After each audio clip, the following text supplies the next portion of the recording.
Alright, hello everybody, Skyrain here, back again with another Diablo Immortal video.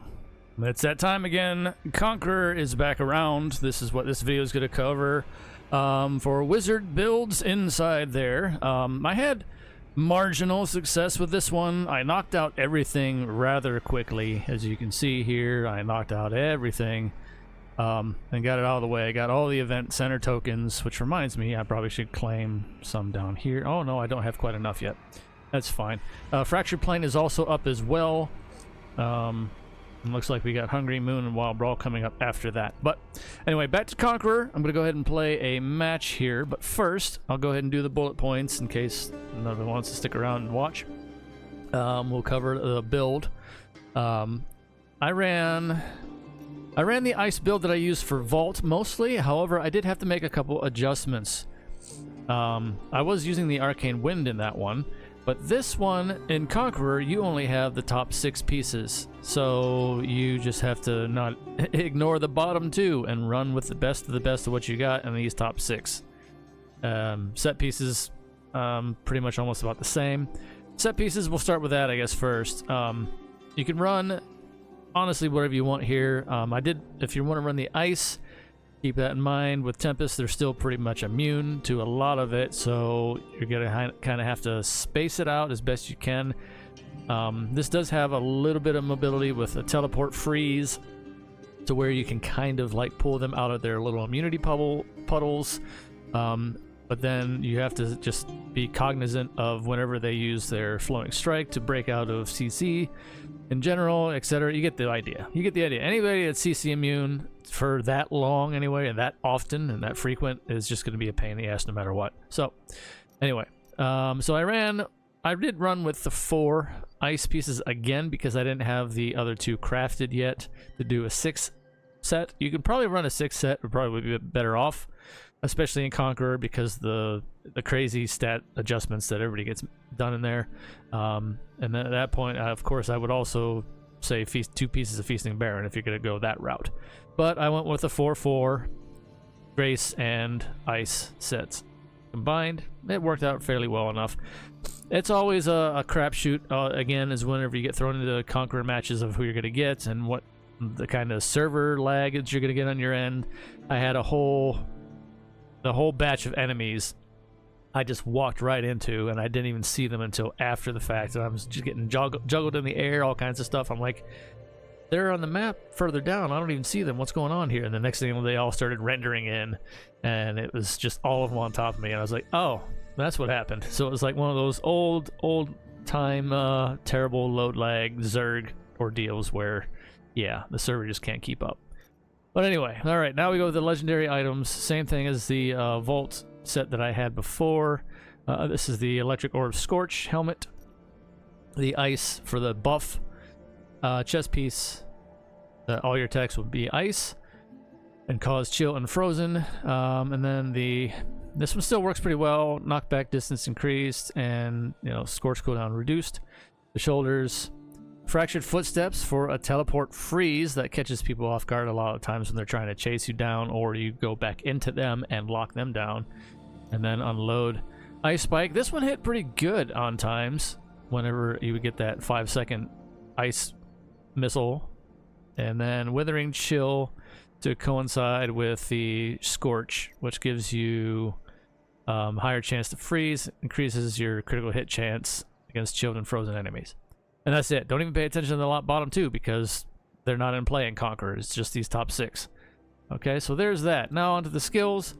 I ran with Teleport for the Frost Pants, Frost Field for the chest piece, obviously you have to, for the buff. And then Scorch. And I ran Ray of Frost. I did fluctuate a couple times. I did put on Arcane Torrent, but Arcane Torrent without any modifiers kind of sucks because it's a channeling ability, and you have to basically stand still and just cast it. Now, if they're already frozen, that works like a dream with Arcane Torrent on its base skill, because you're just gonna sit there and just freeze them to death and rain icy fire on them, or icy rain, basically, pretty much on them. But this Ray of Frost has a little bit longer of a distance, and you can spin on a swivel. So that's why I ended up ultimately with that one at the end of the entire run of Conqueror. So now, without further ado, we're gonna go ahead and put on a match here and kind of say what's what and what's going on here.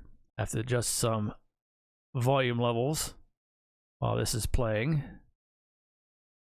I forgot about. There we go. Now we're good.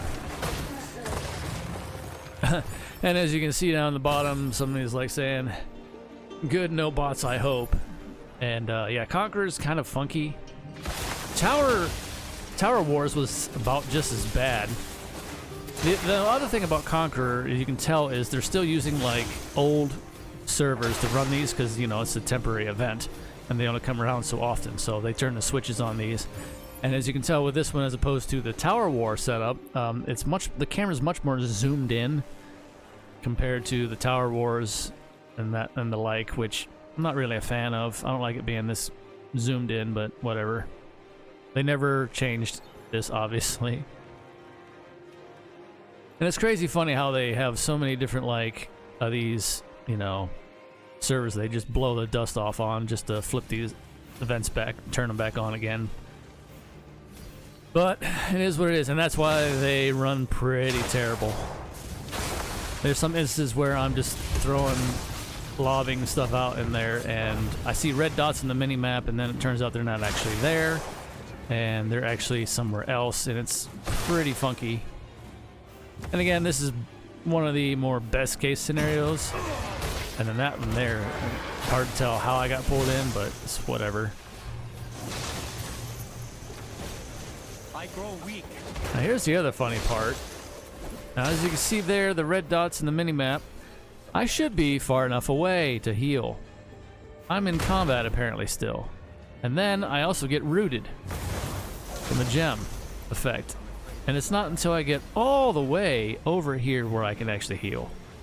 And if you look at the mini-map, there's no red dots anywhere remotely close. So, just another one of those pain points as always, but...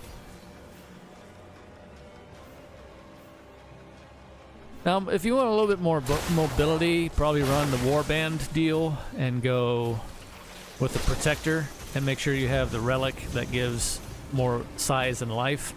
That will give you a little bit of increased speed.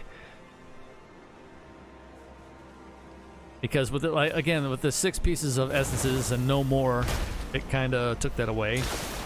On this part, I was kind of confused at. Now see, that guy's running to the tower behind me. It got flipped. But then here, their actual character was where I was attacking. So I don't know how that happened there. I didn't see, there wasn't a single dot on the tower. But yeah, I saw the character in front of me there, but then somehow they were the ones flipping the tower, standing still. So again, all we can say is Conqueror. And then like that one, that barbarian just kind of appeared. I saw a kind of a dot in the lane, so I kind of guessed. And then this person's taking forever for whatever reason to finish him off, so I had to just sit there and do it. This one's fairly lopsided, so... But hey, I had plenty of these in doing the event to finish it off myself, so... You know, you get what you get. There's some that are just completely out of your control, out of your hands, and it's like, well, this one sucks, move on to the next one. It's not... honestly, this is probably worse than Battlegrounds as far as like that scenario goes. Now see there, I locked them down hardcore there. They actually showed up. I was like, all right, well, they flipped the tower here. I don't want to risk it. But then I kind of made a mistake here. Because they respawn right there. I flipped the tower though, I got the job done. I got a little flubbed up my key punching here, so it's whatever. But I got them plenty of times before, so at that point I'm sure they were probably like, finally! But that's alright. It's whatever. And of course the match is pretty much over anyway. And then see, right there, with the tracking on that lightning orb, it's not all too fast. but when things stealth and jump around, sometimes it can find them, sometimes not. And then again, where the characters don't render properly, I'll throw a lob out sometimes to be like, what's the orb going after? And the next thing you know, the character renders in somewhere else where I don't see them, and you know, that's the idea there. So, well, there we go. That's the match. That's the build. That was showing it in action. Did pretty decent on the score there. I captured 3 towers. I did. I think I was the only one that was capturing most of the towers and tower defending, which is a key thing, which a lot of people forget. But anyway, all right, there you go, guys. That is the current Conqueror. You can try whatever you want as per usual, because why not? But that's just a suggested build that I had put together for this, and it started to evolve as I was going along, because like I said, 6 pieces of legendaries only doesn't really give as much freedom to do the other stuff and synergize, so you kind of have to, you know, pigeonhole yourself a little bit. And since we got the ice stuff, why not? So it still seems to work pretty well. Plus, going down the lanes, the Scorch does pretty well trap them in, where they're gonna get stuck unless they're immune. So makes it pretty good for tower defense. Anyway, until next time, everybody, take care of yourselves as always. Stay safe out there in the real world, on fire as always. One day at a time, it's the best we can do. Until next time, see you.